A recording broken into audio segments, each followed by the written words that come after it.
नमस्ते, कैसे हैं आप सब? ज़रूर बताइएगा। एक बार फिर से आपका स्वागत है मेरे चैनल पर। मेरे चैनल का नाम है नेगी सरोज ब्लॉग। हाँ, तो आज हम जा रहे हैं छोय कोल्डिंग सेवा संघ ब्रेलिंगी। तो मेरे साथ इसी तरह से बने रहिए एंड तक।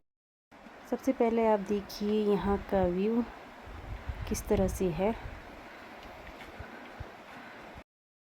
तो फ्रेंड्स, हम पहुँच गए हैं यहाँ पर देखिए, यहाँ पे लिखा है छोय कोल्डिंग बौद्ध सेवा संघ ब्रेलिंगी। तो यहाँ पे देखिए, यहाँ पे गेट पर किस तरह से पेंटिंग की गई है। और यहाँ पे देखिए, ये देखिए फ्रेंड्स। तो फ्रेंड्स चलिए आप भी हमारे साथ। तो देखिए फ्रेंड्स, यहाँ का व्यू।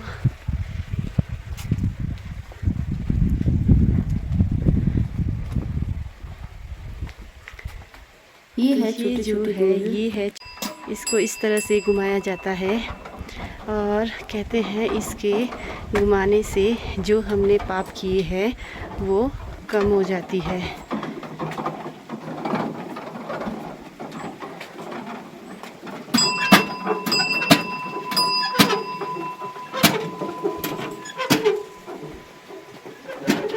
तो देखिए फ्रेंड्स, यहाँ का व्यू। तो फ्रेंड्स, मैं आई हूँ यहाँ पे बुद्ध मंदिर में। तो मैं यहाँ पे आपको यहाँ के जो लामा जी है उनसे मिलाती हूँ और उनसे पूछती हूँ इस मंदिर का इतिहास किस तरह से ये बनाया है। तो अब आप सबको मंदिर के अंदर का व्यू दिखा रहे हैं लामा जी। तो फ्रेंड्स, अब लामा जी हमें बताएंगे पे मंदिर के अंदर का व्यू। तो सबसे पहले यहाँ देखिए दलाई लामा जी। तो ये आप सबको पता है, ये तो महामहिम परम पावन 14वें दलाई लामा जी है। दलाई लामा जी के पहला से उनके अवतार आते आते गए हैं। ये 14वें दलाई लामा जी हैं। दलाई लामा जी के बारे में संक्षिप्त में बताऊं तो दलाई लामा जी तिब्बत के महान गुरु हैं। तो जब 1959 में जब चीन ने तिब्बत पर अपना कब्जा जमाया तो परम पावन दलाई लामा जी को हम भारतवर्ष में शरण लेने पर विवश होना पड़ा। तो 1959 में जब भारत आए थे, उसके पश्चात दलाई लामा जी भारत में रहकर न केवल भारतवर्ष में अपितु पूरे विश्व भर में जाकर शांति का प्रचार प्रसार करते हैं। अब तो काफ़ी वयोवृद्ध हो चुके हैं, तो वो विदेशों में ज़्यादा जाने में असमर्थ है, तो वे भारत में ही रहकर पूरे विश्व को बौद्ध धर्म से परिचित कराते हैं। पहले यहाँ जो एक स्तूप जो दिख रहा है, हाँ जी, जो हमारे जो इससे पहले मैंने बोला था कि हमारे खादुरा गेशी रिम्बुची जी के जो उनका सन 2000 में उनका परिनिर्वाण हुआ था।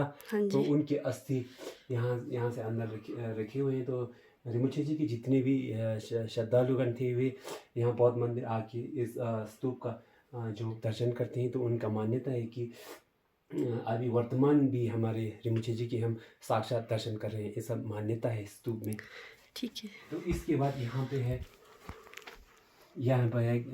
जितुन चोंखाबा बोलते हैं। ये जैसे बौद्ध धर्म के 4 संप्रदाय हैं, कारग्यू, गेलुक और निंगमा साक्या 4 संप्रदाय है। जो ये छस्कोलिंग गुम्बा है, तो जो ये गेलुक संप्रदाय का है। तो मेन सोंखावा चिम्बो लोसांग ढापा भी बोलते हैं। सुमति कीर्ति, जो हिंदी में सुमति कीर्ति, तो ये जो तो गेलुक संप्रदाय के संस्थापक है। हाँ जी। इसके बाद यहाँ पर तो आप सब जानते हैं, ये धर्म जितने भी बौद्ध धर्म जो मानते हैं, जो वो सब तथागत गौतम बुद्ध को ही मानते हैं। तथा बौद्ध धर्म जो तथागत गौतम बुद्ध के द्वारा ही सबसे पहले हमारे भारतवर्ष में ही जो शुरू हुआ था। हाँ जी। बुद्ध से जो धर्म हुआ था, उसे ही तभी बौद्ध कहा जाता है। वैसे आप लोगों को पता होगा। हाँ जी, हाँ जी। इसके बाद ये है जो हमारी बोली में तो बोलते हैं, जितुनजोमा बोलते हैं, आर्य तारा, आर्य तारा बट्टार का आर्य तारा बोलते हैं। जो जितुनजोमा, इनके मेन 21 रूप हैं। जो 21 रूप यहाँ यहीं आपको दिखता है।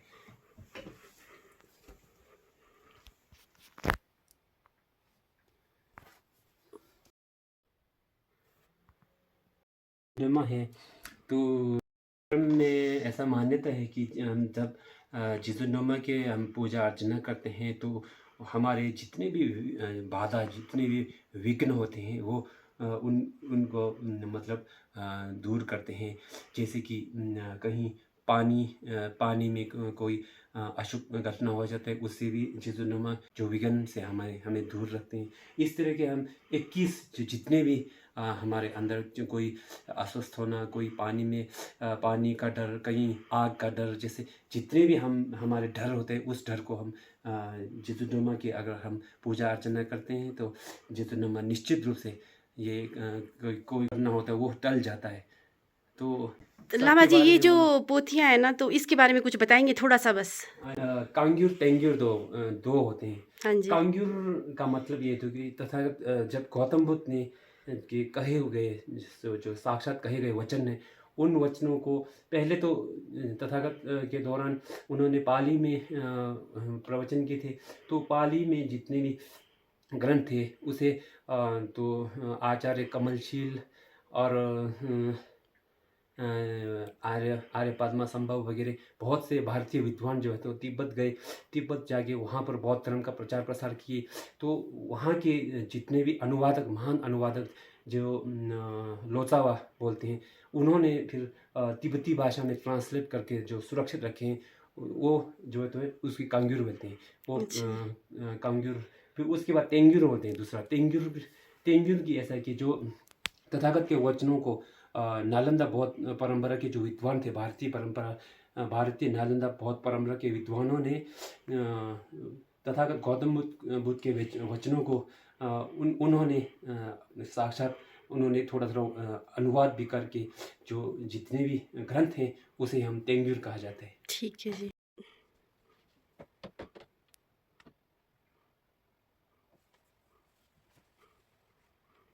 लामा जी इसको क्या बोलते हैं?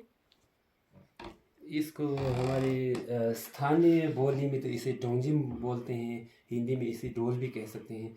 तो ये जब पूजा अर्चना होता है तो ये पूजा करते समय हम जब वाद्य यंत्रों का भी हम बजाना वगैरह होता है। इससे जो है तो हम ये मानते हैं कि पूजा अर्चना करते समय वाद्य यंत्रों द्वारा भी हम करने से हमें पुण्य प्राप्त होता है। ये हमारी मान्यता है। ठीक है जी।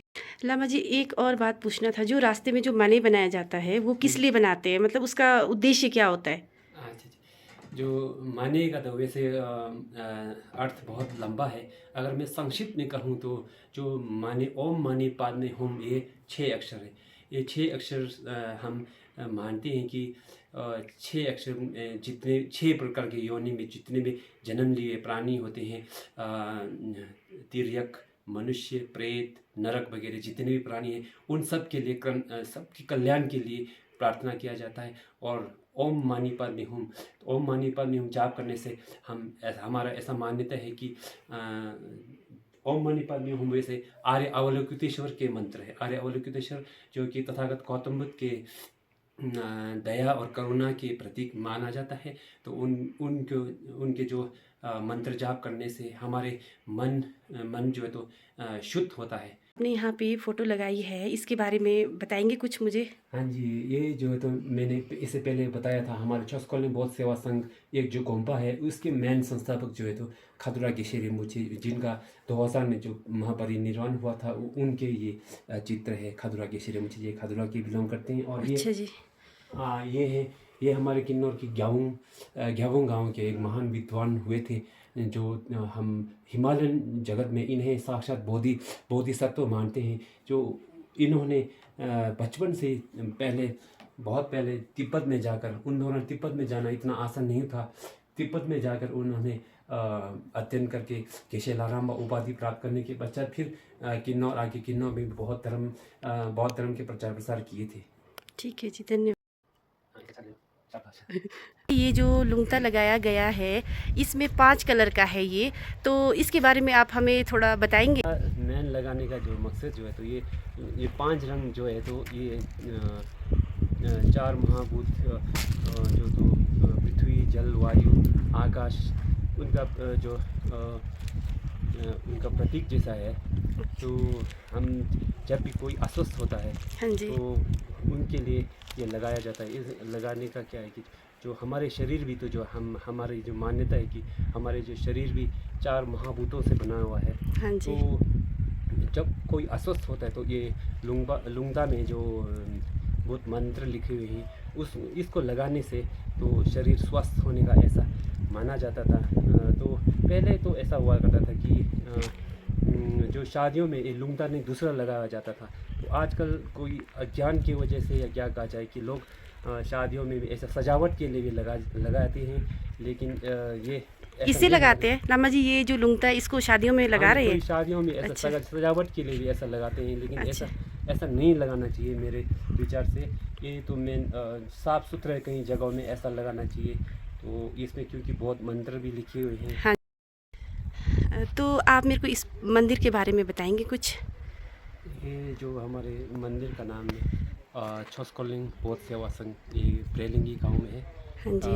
हमारे इस बौद्ध मंदिर का संस्थापक जो है तो हमारे खादुरा के गेशे पालन सिंह ये गेशे रिम्पोछे जी हैं। हाँ जी। ये मंदिर का निर्माण लगभग सन 1965 के करीब हुआ था। हाँ जी। तो रिम्पोछे जी यहाँ पे किन्नौर के हर गांव में जाकर जो जितने नए बौद्ध भिक्षुओं को यहाँ अध्ययन के लिए बुलाते थे और यहाँ अध्यापन कुछ साल यहाँ पर अध्ययन करने के पश्चात उन्हें दक्षिण कर्नाटक में जो हमारे लॉसलिंग बौद्ध महाविहार है तो वहाँ पे अध्ययन करने के लिए भेजा करते थे। तो वर्तमान हमारे कर्नाटक में किन्नौर के लगभग 40 या 50 के करीब जो छात्र जो है तो वहाँ पर अध्ययन करते हैं और वहाँ अध्ययन करने के पश्चात जो गेशे उपाधि जो होता है तो गेशे उपाधि प्राप्त करने के पश्चात वे फिर यहाँ पर आके फिर वहाँ हमारे किन्नौर में गांव में जाकर बौद्ध धर्म के प्रचार प्रसार करते हैं। और जो भी नए जो अभी भी कुछ हमारे कोई छात्र नए आए हैं वे भी हमें नीचे छोस्कोलिंग गोम्बा की एक नीचे ब्रांच एक नीचे भी है रिकांगपियो में? हाँ जी, रिकांगपियो में है। तो वहाँ पर भी 1-2 साल वहाँ अध्ययन करने के पश्चात फिर वहाँ उन्हें दक्षिण कर्नाटक भेजा जाता है। तो हमारे रिम्पोछे जी का मेन मकसद ये था कि जो किन्नौर में जितने भी बौद्ध धर्म के अनुयायी जो बहुत श्रद्धालुगण हैं उनको तथागत गौतम बुद्ध की शिक्षाओं से उन्हें परिचित कराना उनका जो मूल मकसद जो था ये था। तो इसके चलते लगभग 1965 मुझे निश्चित तो मुझे कंफर्म तो नहीं है, लेकिन मैंने जहाँ तक मैं सुना था 1965 के करीब से वहाँ ये इस संस्था का जो तो निर्माण किए थे। तो यहाँ पे जितने भी हमारे छोस्कोलिंग गोम्बा के जितने भी लामा हैं उन सब का जो मूल गुरु जो तो है हमारे गेशे रिम्पोछे जी, खादुरा के गेशे रिम्पोछे जी बजाते हैं। ठीक है जी। तो इस तरह से आपको यहाँ के बारे में बताया। लामा जी आपका शुभ नाम बताएंगे आप? जी, मेरा नाम लोब्सांग नेगी है, तो मैं ठंगी का मूल निवासी हूँ। ठीक है जी, धन्यवाद। लामा जी ने हमें नमकीन चाय दिया और हमने नमकीन चाय पी और अपने घर के लिए आ गए।